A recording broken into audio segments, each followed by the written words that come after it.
Simon, welcome to the podcast. Thank you for having me. Excited to chat. We had a really interesting prep call, and my biggest takeaway was kind of how you described the game of recruiting or talent acquisition as having changed quite recently over the last year or two, right? So put that into context for us. Like, why do you believe it's changed and how do you believe it's changed? Maybe a good starting point is like, what was your focus when you were a head of talent for a high growth company? Yeah, I think since I started 10 years ago, the new wave of technology, especially the AI wave, is changing quite a lot of the game that we play in recruiting. So, like starting 10 years ago, the big change I think came with LinkedIn. Like LinkedIn allowed us to have one database where basically become a number one product for all recruiters around the world to like basically source candidates, look how the movements of candidates and flow of candidates or job openings is going. And like this centralization of data basically make LinkedIn one number one product and monopolize the work and where we spend time and also money, right? As recruiters or talent teams. And I think with the AI technology right now, a lot will be changing because the centralization of data is no longer only with LinkedIn. Like there will be agents, assistants, databases that will be created by AI, and we will all benefit from that. So I think the time is coming when there will be a disruption of LinkedIn and there will be a disruption of LinkedIn revenue model for sure. And I think AI is the wave that we recruiters should be very optimistic about. So I see it as the biggest wave of technology for us in talent and recruiting so far, at least in my kind of perspective of 10 years being in this business. Yeah, and I think if I recall correctly, one thing you said before was like when you were leading talent acquisition at Docplanner and Spendesk, your biggest priority was headcount growth, right? Like how can we increase the number of employees we have? Versus now with AI, like even outside of recruiting teams, like all the other teams are using it as well. So the focus isn't necessarily about how can we hire as many people as possible, but it's just how can we do more as a business, which might not be recruiting 3 times as many people. Yeah, exactly what you said. Like, and this was the what I said in our prep call, but also what you just mentioned. Like the change right now, what we see is we are no longer asked only to work with headcount or impact the headcount for the companies that we hire. Like, let's hire as much quality headcount that we are possible in the shortest time available with the funds that we have, especially in the VC-backed companies. But we are expected to more delve into like, okay, the quality of talent and is the talent able to get the X productivity because they can use AI for productivity, right? So the talent density is becoming way much more important. And I think quality of hire is becoming very much an important focus for talent teams. So the difference is like a couple of years ago when I was asked to take like Spendesk as a head of talent or take Docplanner as a talent director and scale the team and scale our business, I was working with a CFO, chief CEO, chief revenue officer, like our CTO, to talk about headcounts. We basically got this huge FP&A files, huge Excel files of, okay, to get to this number of revenue or get to this product development, we need this many engineers or we need this many sales.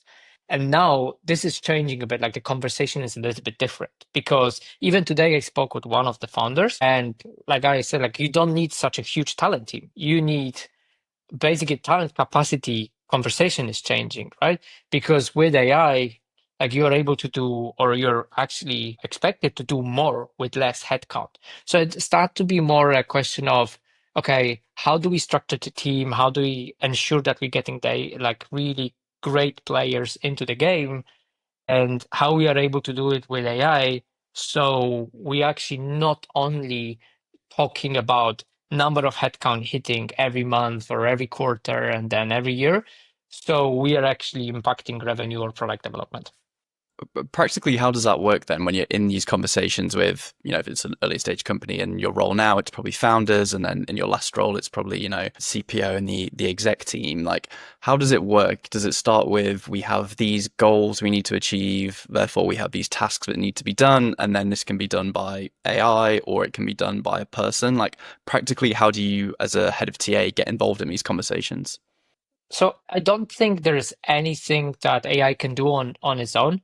So I think the conversations are always about how humans enabled by AI, by talent enabled by AI, is able to do more, right? Like able to do like broader or much deeper work.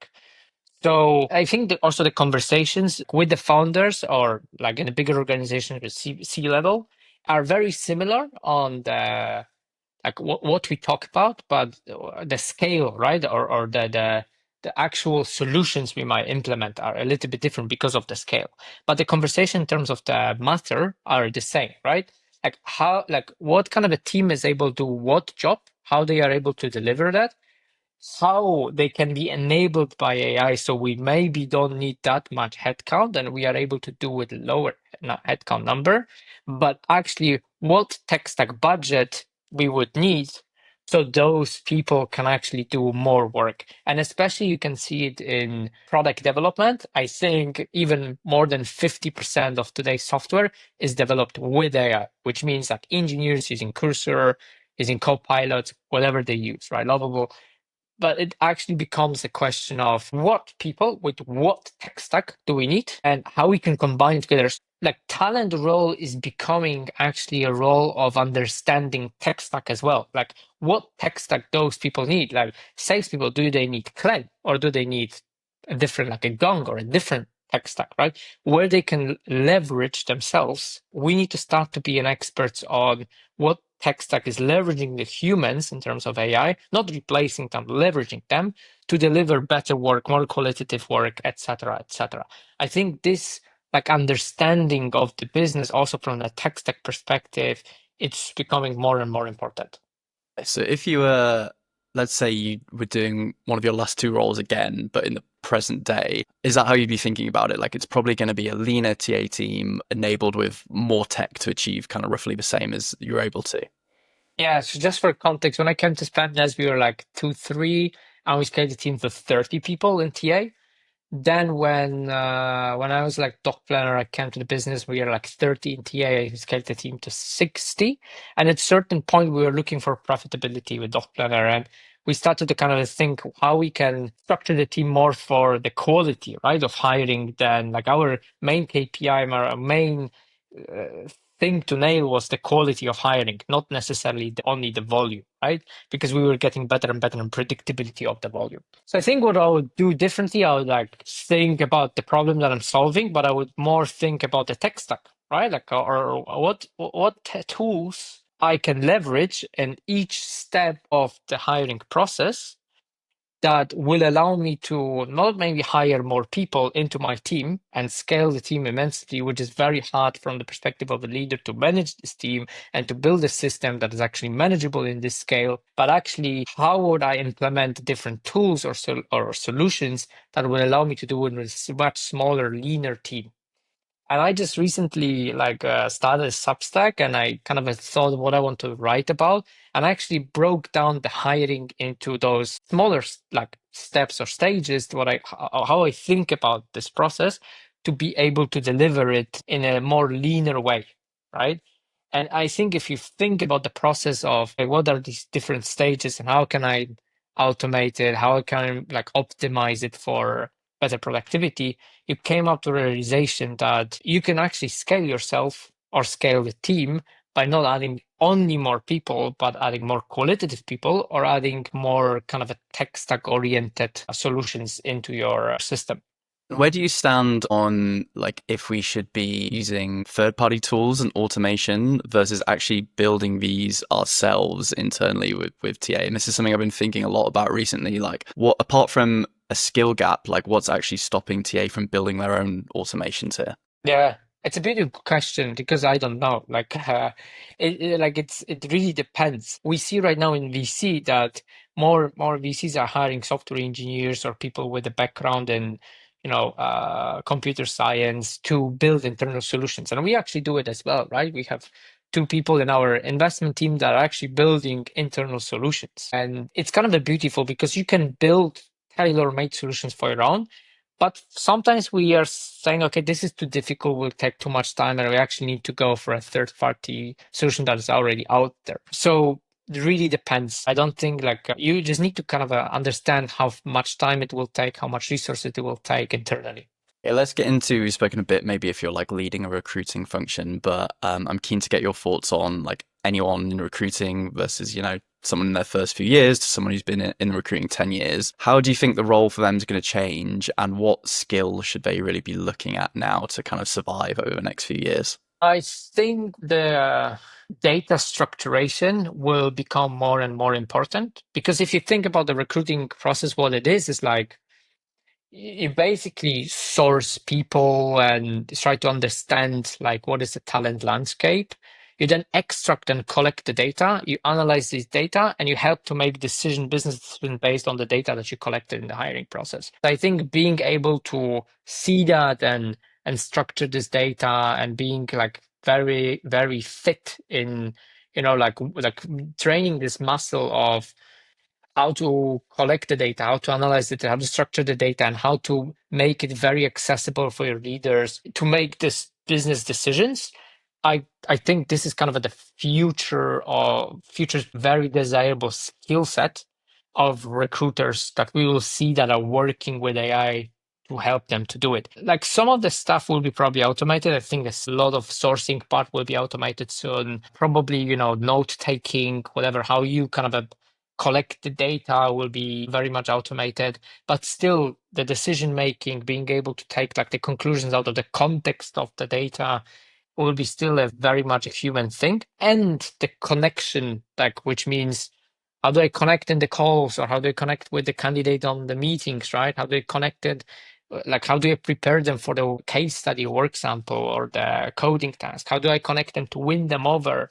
It will be very much still important. So I see like the empathy relationship building part, but also the extraction of data, collection of data, but also analysis of the data part will be like these. Those are two skill sets that I would like focus on developing, and very much like a psychology study can help you that, right? For example, like during psychology studies, you do statistics, which can be very helpful in that. Yeah, there's kind of two avenues I think about, and I can't tell if it's going to be one of these or both. The first is very much like using technology to be able to do kind of the same role, but a lot of it's automated. So you can, let's say, do three, four times as many recs as you can at the moment because so much of the process is automated. Or again, so much is automated, but it then allows you to move from like recruiter to TA business partner, and you're able to provide these insights from the business and that you're getting from, candidates and the talent pool, advise your stakeholders, and then also provide like this white glove candidate experience because you have time to be able to do that.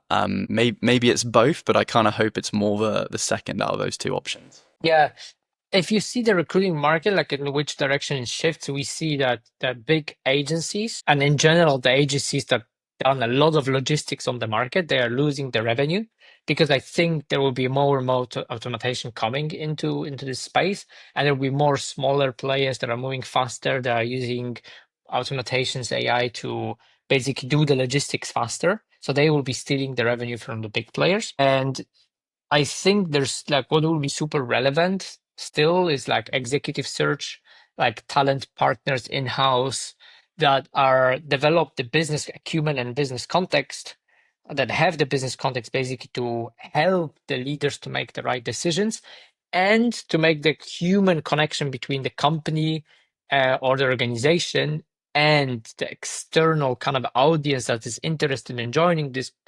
company, and this connection on the human level will be super super important. So I really think this is the direction that the recruiting market will go towards. Anything that you can develop as a recruiter in those two areas will be super valuable in the future as a skill set. I love startups, so I want to ask you a bit about your kind of role and what you're seeing there. So maybe to stay on the current conversation, how is this kind of tech and tooling starting to impact earlier stage organizations? Is it a case that founders in the exec team can lead more of the hiring now because they have these tools, so there's less of a need for recruits at the early stage? Like, what kind of stuff are we seeing there? Oh, actually, not a lot of change in terms of when recruiters are needed or when talent partners are needed. Like they start to be needed from like 10, 10 like normally it's like 10th plus higher. Still founders are overloaded, right? Like overloaded because they just founded a company, they have a product, they have first customers, they have traction, they have investors, right? So they are overloaded with the numbers of topics. What I think is like they will start to hire a first recruiter, and probably for the next two up to 50 people, even up to 100, they will not need second, third, or fourth, which was kind of a normal in the past. And I think more and more the like this, especially the startup recruiters and the startup partners are these early adopters of technology because they just live and breathe technology, and the founders as well. They have either technical founders and non-technical founders, but the founders breathe technology, and they will be asked to kind of test and validate if they can leverage themselves with some of these like fantastic solutions that are out there. Other than this, I don't see that much change in when the recruiters are needed. I think the change is how they work, how much is expected from them, and are they able to scale themselves in terms of technology. And here I can give you an example. So when I was doing my role, right, as a TA leader in a startup, like I was able to hire more people because we were growing by like significantly revenue. When you're at the VC, the revenue is not growing, right? Because you live from management fee. So I had to kind of answer myself a question: how am I able to scale myself? And the answer is like you need to scale yourself by tech stack because there's no other way. You cannot hire more people into this. So this is super interesting, and what I see is exactly this model right now happening in early stage startups, early stage organizations.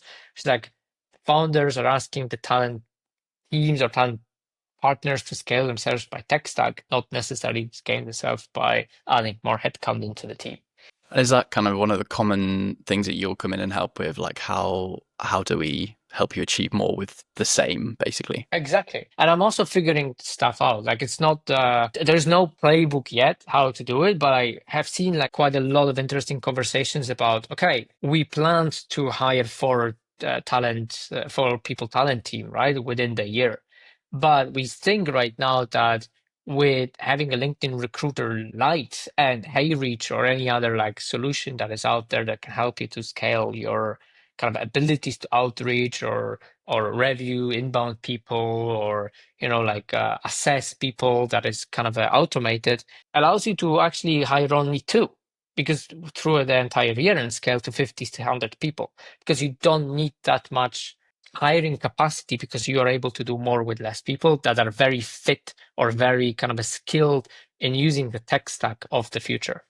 So we spoke about tools a lot here. Like, are there any specific tools you're really liking right now that you're recommending to founders? I know that context is everything with a what's the best tool kind of question, right? But yeah, any that you think are really cool and worth a shout out? I'm still looking for my number one in terms of sourcing. I've been testing like Find People GPT, Tech3, Hero Hunt, Zenhire. Like there is a lots of them right now, and I think there should be even more because this is like if you think about role of a recruiter in the past, like 50 to 70% of time we spent was basically sourcing people, right? Like sending messages, trying to outreach people, trying to connect with people. Like more you are able to automate it, like more value you are bringing to those recruiting and talent teams. I think in terms of extraction and collection of data, AR note takers like MetaView, Fireflies, I really like Granola. I like it because it's like a notes and then it's kind of an enriched notes. And if you give it the right context, it's really keeping it concise and short and not that biased. In terms of like a structure and analyzing the data, I'm kind of like I have my personal GPT that I developed on like I fed it quite a lot in terms of how I like to think about the business and the assessment of people. And it's kind of like being my sparring partner in terms of analysis, but also writing the recommendations for founders, right? So I think you can really have a base setup in terms of AI tools, and we already leveraged quite a lot.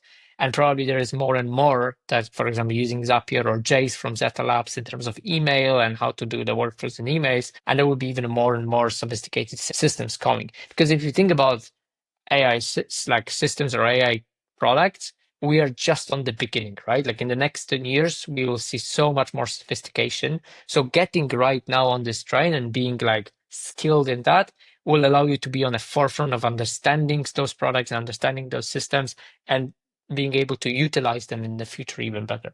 Yeah, totally agree. I feel now is the time, like certainly to be building some like basic automations for everyone's workflow, like just makes a ton of sense. Final question then, what advice would you give to someone who's maybe 2 years into their internal recruiting career right now?